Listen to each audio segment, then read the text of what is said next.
I'm here with Bea, Yana, Hi! Web3 PH lead, and we're here at Philippine Blockchain Week entitled, Future Proof Tech Summit 2024. yeah, and I noticed her among the speakers, she's the youngest. Yeah. 23 years old.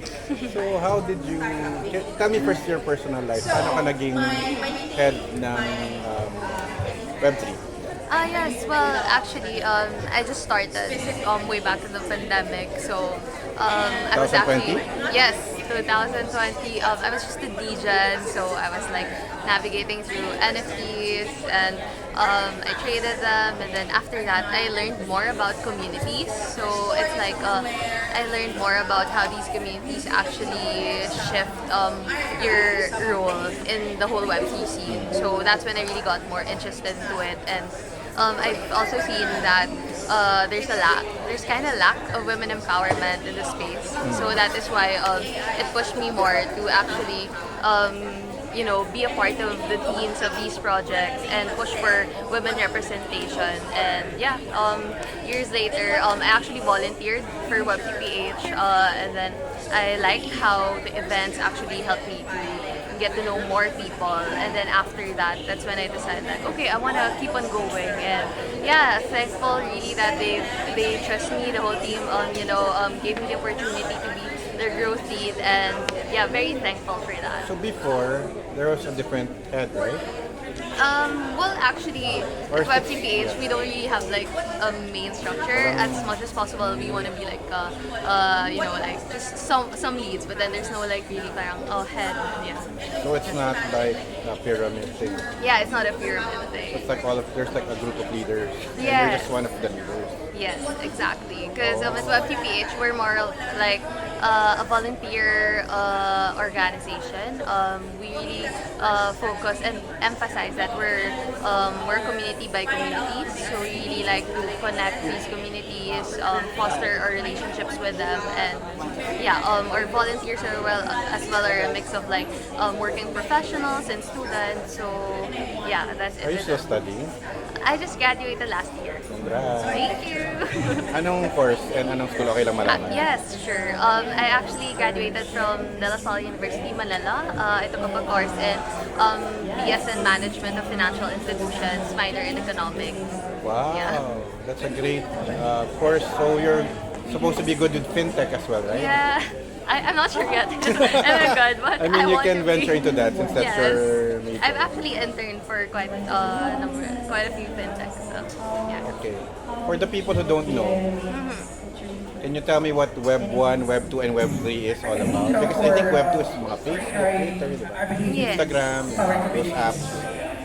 So I really think like Web 1, yan na talaga yung mga pinaka-OG with Internet all of Explorer, it. mga Yes, Yahoo, Internet Explorer, Yahoo, like our Friendster. roots, yeah, where we started. And MIRC, ganyan. yes, and for Web 2, it's more of like somehow adapting already, but then people are not Social really media na to. noticing it, social media and all. And then Web 3, it's more of like creating your online identity already. That's how I can see it. Like, What year did it start? 2020 rin, mga ganun?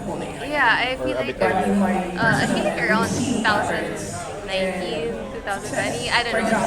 I feel like that's how I've felt it more. I think honestly, we've been using already these technologies in Web3 now. Just, But for then, example, Kumu, is it already a Web 3 or not yet? well, I think actually that part I'm not really sure yet because I think more of like I understood Web3 whenever you create your online identity. So even like for Facebook, let's say, if you don't use your real name, it's just like a character because there are avatars right now, right? So use AI and all. So I feel like you creating a separate entity, but it's also you, but then online. So I think that's how Web3 is for me. There was a Sims online game a long time ago.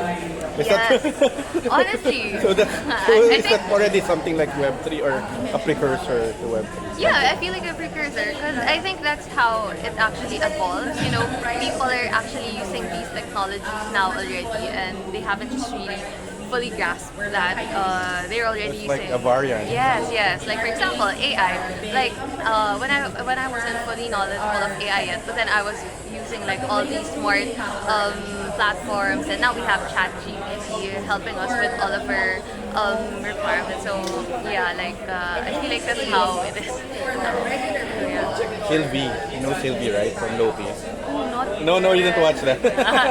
So anyway, yeah. so when there's like alternate versions of yourself, that's something. That's when the AI started, or the blockchain, the cryptocurrency, the NFTs, and then.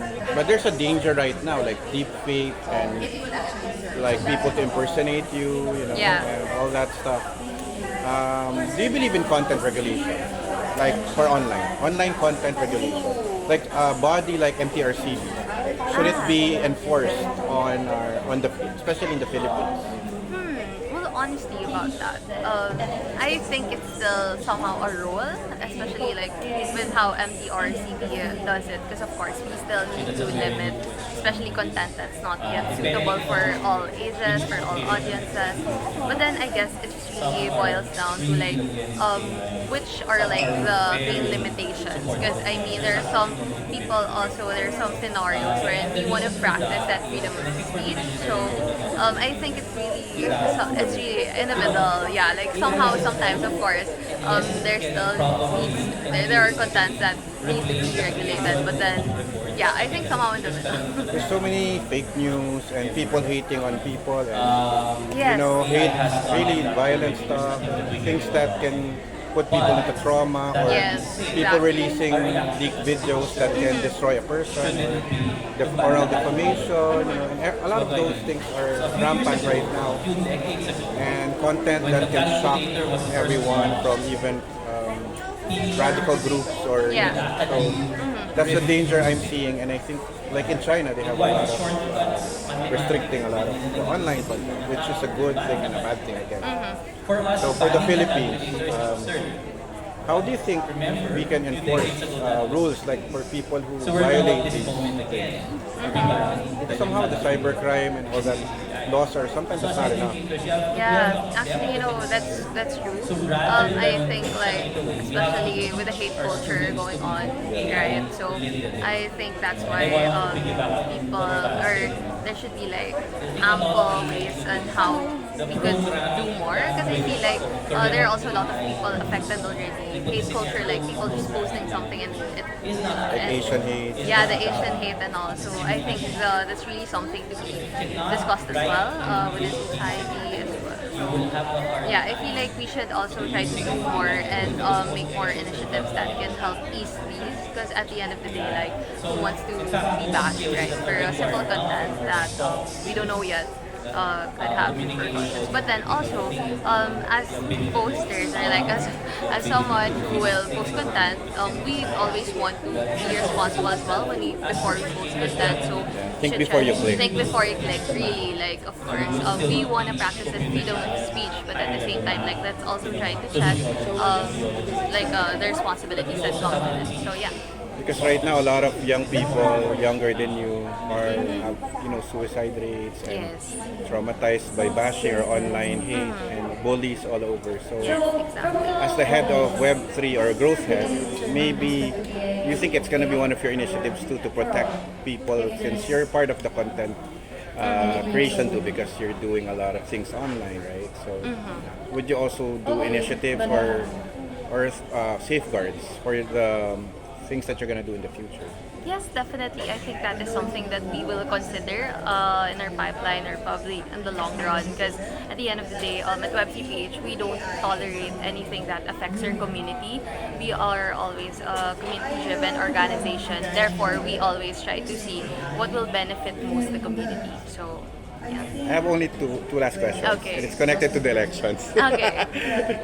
Because right now, a lot of people are running, and do you think it's enough that you're just popular and you just want to jump in the bandwagon and you just want to run because you think you're gonna win? Is that enough? Of course not. Like I feel like, especially with the recent hearings that we've been watching on the news, I think that's why it's been evident that it is important to put people with sufficient education, the government, so that they could really help contribute the knowledge that they've garnered throughout the years of them studying and really focusing on things that can help with, especially like with these hearings and all. So yeah, I feel like it's not enough that you're popular. I think you really have to have a direction, have a concrete reason why you'd like to be a part of the leaders of the country. And of course, not because you're popular and you're capable. I think you need to really care about the people and really love the country, not Yes. just for your own self-interest. Yes, Because a lot of people are about fame and fortune. exactly. So, Yes, agreed on that. so are there, you don't need to name them, but are there already specific people that you are wanting to elect or to vote for? Well, Like for actually, senators or something? Actually, I don't have someone in mind yet.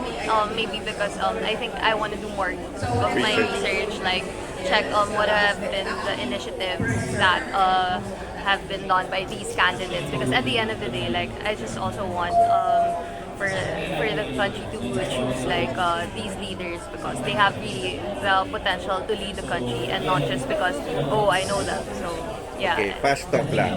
Okay, Okay, yes or no lang. If it's enough for them to win. Okay. One is, for example, a vendor who sells a lot of pares. Is that enough to become? Okay. One is a content creator and he has promoted a lot of political people online. No. Okay. One has proven himself somehow in helping the community. No. Sorry. Someone who has proven himself to help his community. Yes, sorry. Yes. Okay, thank you so much. Thank you. And I'm Happy Rich TV here. And I'm also for Spotlight PH with Victor De La Riva. Okay, thank you so much.